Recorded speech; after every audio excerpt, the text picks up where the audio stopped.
कुछ हजार बिचौलियों के आगे लोकतांत्रिक सरकार जो इतनी सक्षम है, 300 सीटें हैं इनके पास, 300 प्लस सीटें हैं, ऐसी लोकतांत्रिक सरकार अगर कुछ हजार बिचौलियों के आगे अगर झुक जाए तो मुझे तो ये ठीक नहीं लगता।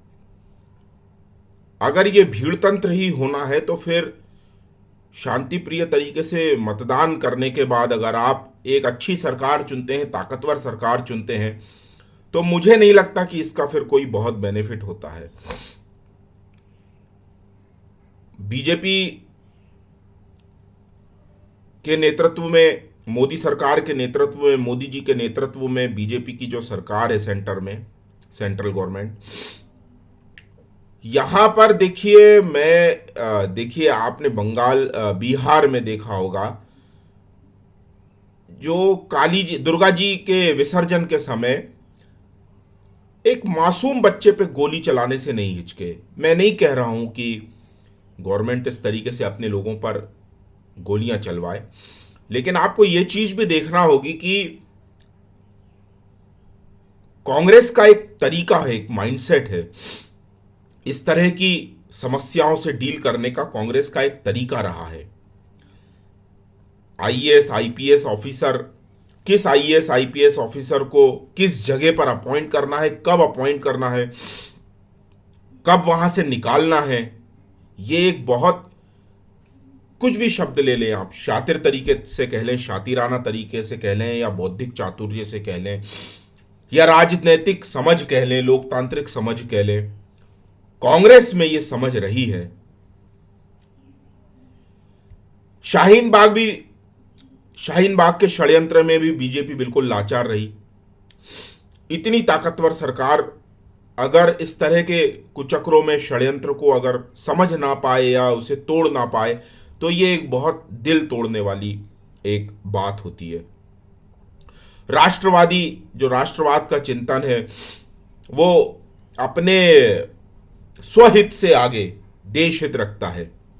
मुझे नहीं लगता मेरे जैसे कोई 10-10 साल से जो लोग सोशल मीडिया पे लिख रहे हैं या बोल रहे हैं, व्यक्तिगत तौर पे उन्हें कुछ चवन्नी भी मिली हो और चवन्नी की कोई उम्मीद भी की हो, और की भी हो तो मिलने की भी चवन्नी ही उम्मीद हो। यदि की भी हो तो मुझे नहीं लगता चवन्नी की भी उम्मीद हो। 10-10 साल से लिखने, बोलने, कहने वाले राष्ट्रवादी चिंतक या राष्ट्रवादी जो विचार रखते हैं या राष्ट्रवाद को लेकर वोट देते हैं, छोटे से छोटे व्यक्ति भी, मुझे नहीं लगता कि किसी अनर्गल, अनैतिक तरीके से भी कोई अपना बेनिफिट लेना चाहते हैं, या अपने वाजिब अधिकार जो होते हैं, उनकी मेहनत का भी पैसा उनको आठाना भी मिल जाए तो भी बड़ी बात होती है। मतलब मेरा कहने का अर्थ यह है कि यहां पर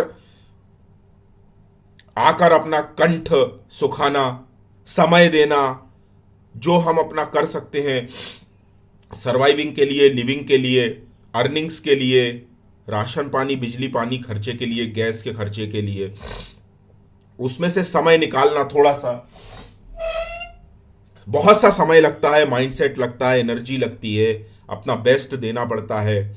कई बार अपने से ही शिकायत होने लगती है, कभी कभी फ्रस्ट्रेशन भी आती है, लेकिन कोई नहीं, हर दिन नया सवेरा नई ऊर्जा लेके आता है। और हर दिन हमारे जैसे कई लोग अपने काम में रत हो जाते हैं कि अपने काम, अपना जो सर्वस्व है वो देना है, अपना बेस्ट देना है, अपना अंश देना है। आपको मैं रोहित सरदाना जी का भी एक ट्वीट सुनाऊंगा पढ़ के। केंद्र सरकार कृषि कानूनों को 1.5 साल के लिए ठंडे बस्ते में डालने को राजी हुई।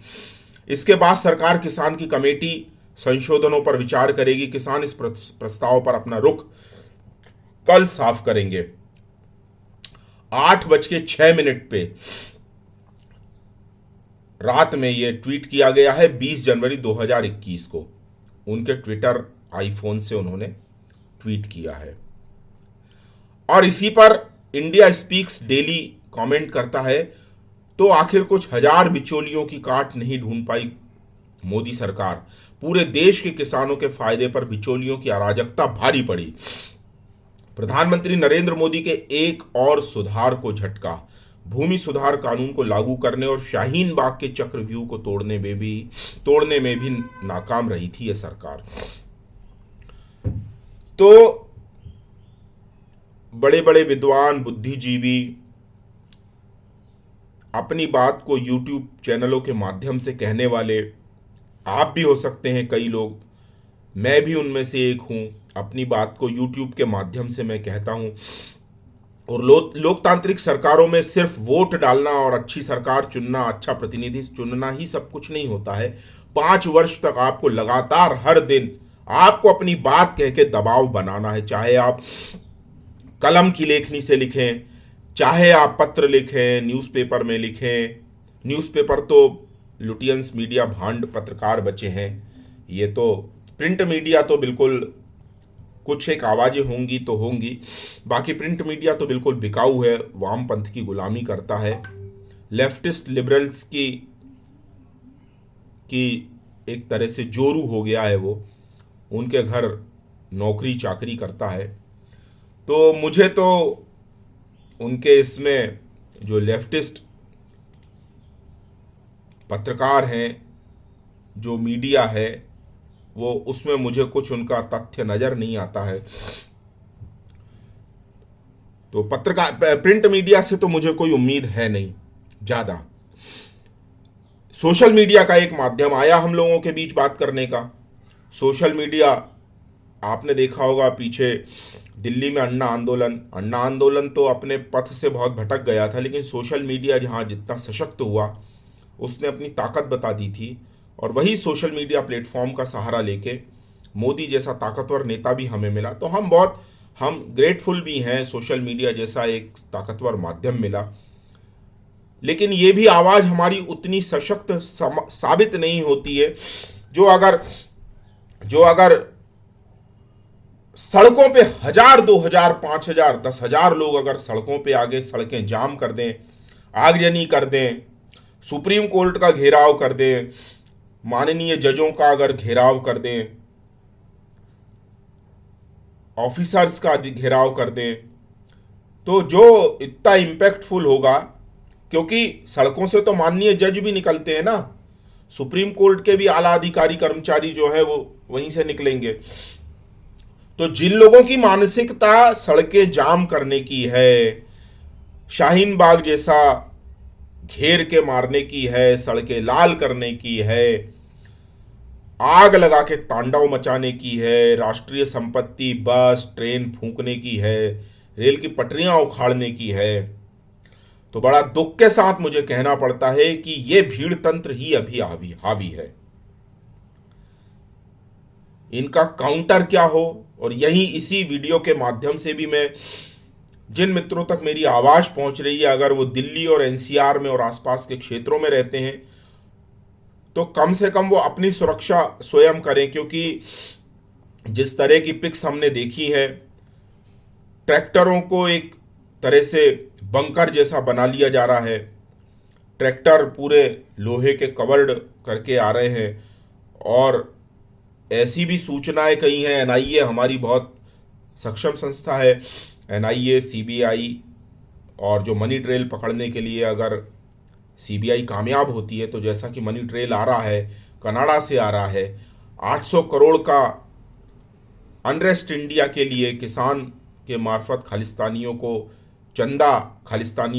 चंदा मिला है भारत से, और कोई इसका 3 गुना 2400 करोड़ रुपए भारत में डंप किया गया है, फूंका गया है, फेंका गया है अलग अलग माध्यमों से। चाहे वो केरला रूट हो गोल्ड स्मगलिंग का, चाहे वो बांग्लादेश की खुली जो सरहद है वो हो, पाकिस्तान से तो बहुत कम हो गया है, वहाँ सख्ती हो गई है, चाहे नेपाल रूट हो, या सिंगापुर से करेंसी डंप होती है। सिंगापुर और सबसे बड़ा जो करेंसी डंप करने का, स्मगलिंग का जो रूट है वो दुबई है। तो बहुत सा पैसा दुबई रूट से भी आता है। तो इन सब को सीबीआई काउंटर करे, देखे, और देख भी रहे होंगे, एनआईए भी देख रही होगी कि किस तरह से सड़कों पर जाम लगाए जा रहे हैं। मेरा सड़क पे निकलने का मेरा अधिकार है, मैं टैक्स पेयर हूँ, मैं राष्ट्र को अपनी संपत्ति मानता हूँ, राष्ट्र को बनाने में अपना अंश अंश डोनेट करता हूँ। मैं यानी मेरे जैसे भारत के लाखों करोड़ों लोग, 132 करोड़ लोग जो राष्ट्र को अपना मानते हैं, अपना घर मानते हैं, अपनी संपत्ति मानते हैं और अपना अंश तन मन धन किसी भी रास्ते से अपना अंश देने की कोशिश करते हैं ताकि राष्ट्र समृद्धि की तरफ जाए। लेकिन कुछ हजार, 5-10 हजार, 50,000 लोग अगर भीड़ तंत्र बना के रोड को जाम कर दें, लोगों का घर से निकलना मुहाल कर दें, तो ये आज भी ये रास्ता बेतोड़ है। हमारी सरकारों के पास इसका कोई तोड़ नहीं निकला है, क्योंकि यही रास्ते से होकर लोग सुप्रीम कोर्ट भी जाते हैं।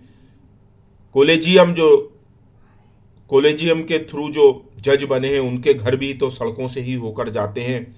वो सड़कों से होकर भी तो जाते हैं अपने सुप्रीम कोर्ट के दफ्तरों में, जो 2-2 बजे के लिए अफजल के लिए 2-2 बजे रात को अफजल के लिए खोल दिए जाते हैं। लेकिन किसी राष्ट्रवादी पे मुश्किल आ जाए तो 5 रुपए का अंशदान नहीं होगा और 5 लोग इकट्ठे नहीं होंगे। ये एक राष्ट्रवादियों का दुर्भाग्य है। लोग बीजेपी आरएसएस की तरफ देखते हैं, लेकिन इनकी भी अपनी एक क्षमताएं हैं। लाखों लोग डंडा लेके एक रास्ते से, सीधे रास्ते से निकल के बिना किसी को नुकसान पहुंचाए निकल रहे हैं। उससे ज्यादा ताकतवर 1000 लोग अगर सड़कों पे आके उपद्रव मचाने लगे तो सरकारें उनके सामने दंडवत करने लगती है, इनकी धोतियां खुल जाती हैं। आज भी ये चीज दुर्भाग्य से देश पे हावी है। इसी नोट पे मैं आपको छोड़ रहा हूं दोस्तों। मैं स्वयं भी छोटा अपना अंशदान जिन लोगों को जरूरी होता है उन लोगों को देता हूं, और आप भी अगर अपना अंशदान मेरे पास पहुंचाएंगे, मैंने डिटेल दे दी है, तो मैं इसी तरीके से अच्छे वीडियोस और अच्छे कंटेंट लाने की कोशिश करूंगा। आप नीचे बैंक डिटेल देख सकते हैं और इसी तरीके से आप मुझसे संवाद भी कर सकते हैं कि आगे के वीडियो हम किस बात पे, किस टॉपिक पे बनाएं। भारत माता की जय। जय हिंद।